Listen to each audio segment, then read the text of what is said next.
British বিরোধী আন্দোলন থেকে গৌরবার ঐতিহ্য ধরে রেখেছে কুমিল্লার খাদি ও বাটিক শিল্প। ঈদকে সামনে রেখে এবারও জেলার বাটিক গ্রাম হিসেবে পরিচিত কমলপুরের কারখানাগুলোতে ব্যস্ততা বেড়েছে কারিগরদের। শিল্পীদের রঙের তুলিতে রঙিন হয়ে উঠছে শাড়ি, থ্রি পিস, ওড়না, বিছানা ও পর্দার কাপড় সহ বাহারি পাঞ্জাবি।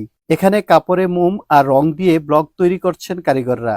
তারা জানান, ক্রেতাদের সময়মতো কাপড় পৌঁছে দিতে বাড়তি জনবল দিয়ে কাজ করছেন তারা। কাজ পর্যাপ্ত পরিমাণ বাড়িয়ে দিয়েছি, ডিজাইন নতুন ডিজাইন কালেকশন করতেছি, মাল অ্যাভেলেবেল কাজ চলতেছে, লোক বাড়াইছি। ঈদকে সামনে রেখে মনে করেন এখন মাল জমানো হবে গোডাউনে, বেচা কিনা যাই হোক, কিন্তু এখন মাল চাপ আরো বেশি থাকবে। ওই মাস পরের থেকে সবরাতের পর থেকে মালের চাপ বেশি থাকবে। ঈদকে সামনে রেখে আমরা সুতির মধ্যে এবং সিল্কের মধ্যে কিছু নতুন নতুন ডিজাইন তৈরি করতেছি। বাটিক শিল্প ঘিরে জেলায় গড়ে উঠেছে বেশ কিছু দোকান।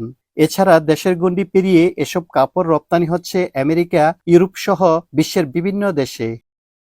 ক্রেতাদের চাহিদার কথা মাথায় রেখে ডিজাইনে বৈচিত্র্যতা আনায় এবার বেচা বিক্রি ভালো হবে আশা প্রকাশ করেছেন এই ব্যবসায়ী। সবচেয়ে ভালো বাটিক কুমিল্লাতেই তৈরি হয়, সেই ঐতিহ্য আমরা ধরে রেখেছি। তো রমজান মাসে আমাদের খুব ভালো পরিমাণে বাটিকের কাপড়ের বিক্রি হবে। খাদি ও বাটিক কাপড় যেমন আরামদায়ক, তেমনি দামে সস্তা হওয়ায় ক্রেতাদের পছন্দের তালিকায় রয়েছে এই শিল্প। আনোয়ার হোসাইন, বৈশাখী সংবাদ, কুমিল্লা।